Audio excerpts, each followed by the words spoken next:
Jurassic Park, one at a time. I'm Brad. I'm Dave. And today we're here to discuss minute 100 of The Lost World. Woo! Celebration. 100 episodes.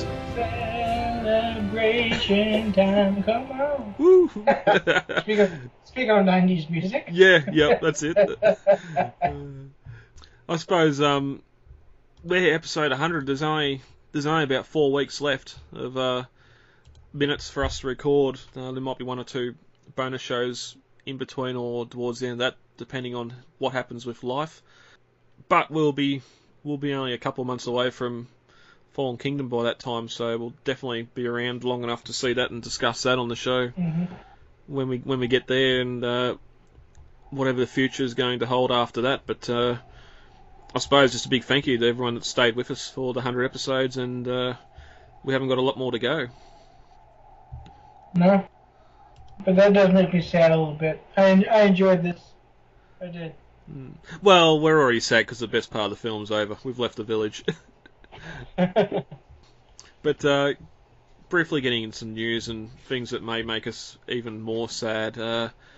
There's been an article come up with Jurassic Park's new 4K Blu-ray release, mentioning that it's taking scans from the original cinema negative, which I'm sure would excite some Jurassic Park fans. We've got a digital copy of the 35mm print that looks fantastic, and I suppose being able to play that elsewhere than apart from the computer would be great. But unfortunately, it just sort of relates to Jurassic Park and the 4K restoration there, and not the other films in the franchise.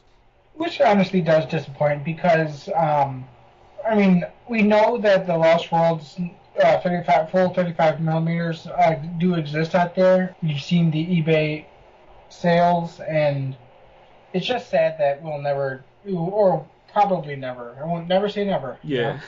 We'll probably won't. We are very unlikely to get a same treatment. People just don't like, or at least Universal assumes that people just don't like the Lost World and Jurassic Park 3 as much as they like Jurassic Park and Jurassic World. Yeah, well, that's it. They like saying in the interview here, they love talking about all 4 Jurassic Park movies, but considering one of them isn't a Jurassic Park movie, it's a Jurassic World movie, and apparently the 4K or the Blu-ray version that is already not as good as what it was seen in the cinemas. But well, the first Blu-ray from 2011 wasn't 4K, but nor did they remove the grain from it. So you ended up getting this really grainy off-color movie. Yeah. And because it took away the original filter. They used the DVD transfer and just kind of cleaned it up a bit. But the 3D release did remove the grain, but then they added these filters to try to mimic the original color timing, and it just did not work. Sky turned pink and stuff like that, and then of course to make it passable for modern theater screens, they trimmed the top and the bottom of the movie off, so you're not getting the full 35mm experience. You know? Yeah. So time will tell. Its release date's May 22nd, which again I loved with this and the news story we talked about on Tuesday with the Jurassic thing at Universal and the RV and that being there, how that's a May event as well. Just two events here in May, which is more in line with the Lost World anniversary, not Jurassic Park. But it's going to be $50 on Amazon. Looking at the bonus features, all the bonus features are stuff we've already seen that's on discs before. There's nothing new that's been announced, so... Yeah. Oh, that $50 at Amazon pre-order, sorry. RRP is going to be $80, so... US, so... It's something I'll definitely be picking up, and I hope that, I hope the Lost World's got a better look to it on there as well, but... Well, not a better look, a different look. I don't mind the film being that darker grain and that as film itself, but to get screen caps and that, I'd love a crystal clear. Crystal clear. Wouldn't we all? Yeah. The only reason I won't be picking it up is because I don't have a 4K tape player and I don't have a 4K TV. Well, yeah. So there's that. It really won't be useful to me, you know? Yeah, well, there's that. I won't know. I'd probably try and look at upgrading my computer and getting a 4K player put in that, and hope. No, well, even then you still got to get a new monitor anyway, so you're screwed whichever way you go. Money, damn it. That's alright. We'll find someone that's got it and go around to their place. Ready to get into minute 100. Yep. Rightio. As we enter minute 99 of The Lost World, Ludlow had been called into the office by the engine harbour master and shown the SS Venture arriving early and seemingly out of control. As we open on minute 100, the security guard escorts Ian and Sarah onto the dock to the waiting crowd. At 99 minutes and 11 seconds, a noise can be heard and the entire crowd stops what they're doing and starts looking out over the ocean as the sound of the ship grows louder. Inside the offices, two men are still on the radios trying to contact the boat. At 99 minutes and 25 seconds, we cut back to the crowd of people as Ian and Sarah walk through them. Sarah asks, "What's everyone looking at?" Ian stops and listens and hears the boat and replies, "We should have stayed in the damn car." Inside the offices, employees start to slowly stand as the noise of the boat grows louder. We get a pan across to Peter Ludlow as he looks down at the monitor and sees the transponder signal of the Venture getting closer and closer. And he looks up and realises what's going on. At 99 minutes and 45 seconds, he slowly turns and walks out of the office, alone. At 99 minutes and 55 seconds, as he walks out onto the dock, he looks out towards the ocean, as the SS Venture comes into view, first lit by its own lights, then by the lights on the dock. Everyone screams in panic and runs. And this ends minute 100 of The Lost World. As been last minute, Harbour Master is doing his best on the radio to try and contact the SS Venture. They're approaching the breakwater at flank speed. Reduce it once in the script. He's screaming across the radio, saying that they're approaching at 26 knots and to reverse engines immediately. As I said last minute, 26 knots is about 48 kilometres per hour or 30 miles per hour, so it's not very fast, but I suppose a big ship like that coming straight into the... It's going to do some damage. Oh, yeah, I've seen videos where cruise ships come in and all they do is bump the dock and the concrete just crumbles like a styrofoam. Yeah, or it could be speed 2 cruise control and you take out an entire town. Yeah. Somehow the boat just keeps on sliding on that dirt, but anyway. But it's also here on the monitor that I noticed for the first time with the little blue dot, Ven 5888. It actually says 26k on there, which obviously it's travelling at 26 knots and a heading of 192. I think it's 192 or something. But yeah, I'd never put that. I thought that was just a code number or something, and not its actual speed. It's not now after reading the shooting script that that 26 is 26 knots. In fact, there's also pinpoints for two larger ships. OFC 533 that's not going anywhere. It's kind of just sitting out there. And then EXD, I can't quite read the number. 13 going 13 knots, and it's just I can't tell if it's coming or going. And then of course there's 3 smaller boats that I can't read. Yeah, because I think there's one inside the actual harbour too. Yeah. Yeah. They're probably smaller civilian boats, you know? Yeah. Well, that large one, if it's doing 0 knots, it's probably anchored up there or something. This whole thing I just said in the last minute about its location.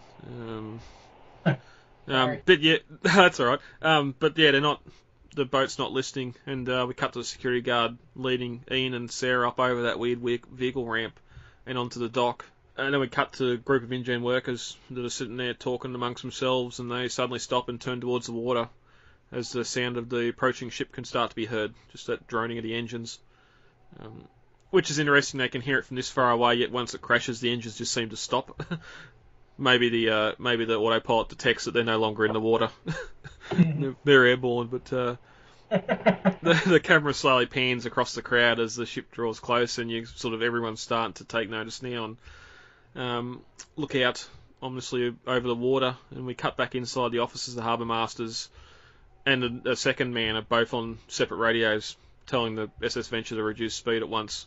And we get Ludlow slowly look up and open his mouth as he realises what's going on. Mm-hmm. And cut back to Ian and Sarah as they made their way to the front of the crowd. And Sarah's like, what's everyone looking at? And Ian realises what's wrong and says we should have stayed in the damn car. Which, a great little line.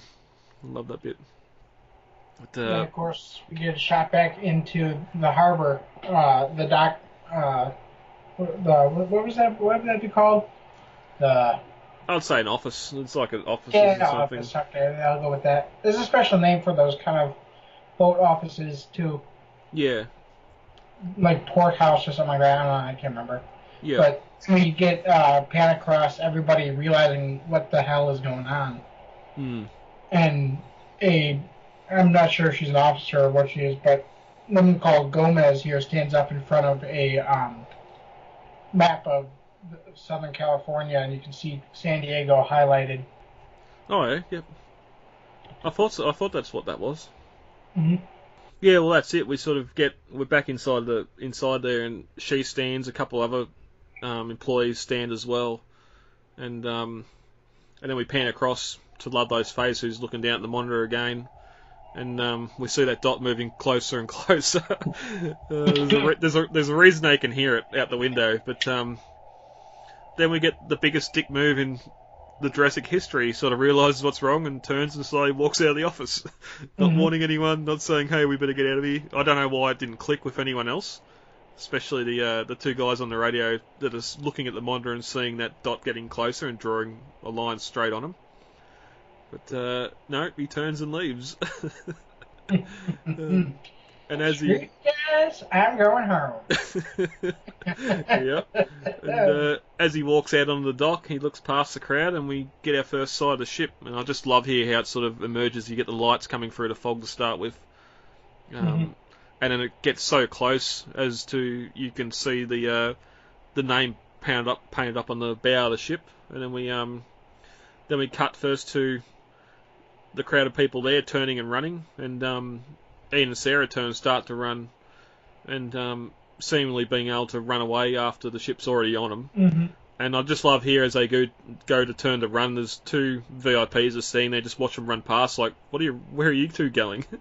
It's like, weren't you all just watching out over the ocean, and you should see that the ship's coming, and run away, but that's where the minute ends, but just before we get the devastation. But anything else on that you want to talk about before we get into the shooting script? No, I think we're good. Yeah. I mean, there's not really much to talk about in this minute, honestly. No. Maybe more on Ludlow just not getting it, like saving himself and getting out of there. But even then, it's sort of incredibly last minute. He's right at the edge of the dock there with a lot of other people that seemingly make it and can outrun the ship coming at them, because in the next minute when that ship collides, as we said before, it's all miniature, so there's no people on the dock at all as it's filmed. But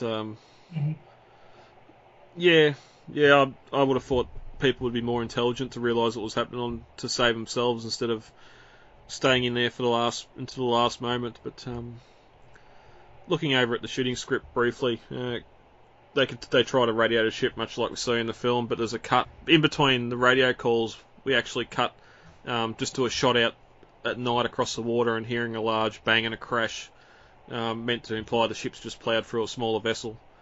And as the harbour master continues to try to radio the ship, he says to him, "You're entering the dock area at 26 knots, make your engines full reverse, I repeat, you are entering," and then trails off as he looks out the window to see the ship approaching as it's coming out of the shadows, out of the fog. But they see it it's a lot further out when they see it. It's not as close as we see in the film. But again, the crowd panics and flees, and at this point too, it's also Ian and Sarah in the shed, or in the shack it's described as, with the harbour master and Ludlow when the ship appears. Didn't mention it last minute, when in the film Ludlow sees Sarah and Ian at the gate and tells the security guard to let him in. In the shooting script, that gate's a lot closer to where the shack is, and when he sees him, he tells the guard's actually the one at the gate who's locking him out. He tells them to let him in, and then I'll just gotta go back and find it now.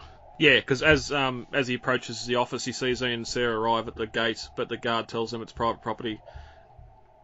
Then in the shooting script, it must be a lot closer to what we see in the film, because Ludlow tells the guard it's okay to let them in, and then says to Ian and Sarah, it's alright, I invited, or says to the guard, it's alright, I invited them, which, again, a little bit different, that Ludlow invited them to the event and not them trying to get in on their own here in the film, but he then says to Ian and Sarah, the loyal opposition, eh? Come on in, I was hoping you'd want to come and see this. And that's when they follow him into the Harbour Master's shack, along with Ludlow and the Harbour Master. So yeah, at this point, they're all in the shack together as the boat's coming at them. But that's all I've got on episode 100, or minute 100. Anything else you want to put in before we leave for the day? No, I think we're good. All right. Fortunately, a much shorter minute. Yeah. Yep. All right, guys. Let's get the hell out of here. Contact details are on the website, thelostworldminute.com. You can email feedback to thelostworldminute@gmail.com, Facebook, The Lost World Minute, Twitter @thelostworldminute, and Instagram, The Lost World Minute. Easy to remember. Yeah, yep, very easy to remember. Right. David, thank you for joining me for this record. Welcome. And we'll be back. I've been Brad. I'm Dave. And we'll talk to you all later. Goodbye. Talk to you later. Bye. It is absolutely imperative that we work with the Costa Rican Department of Biological Preserves to establish a set of rules for the preservation and isolation of that island. These creatures require our absence to survive, not our help. And if we could only step aside and trust in nature, life will find a way.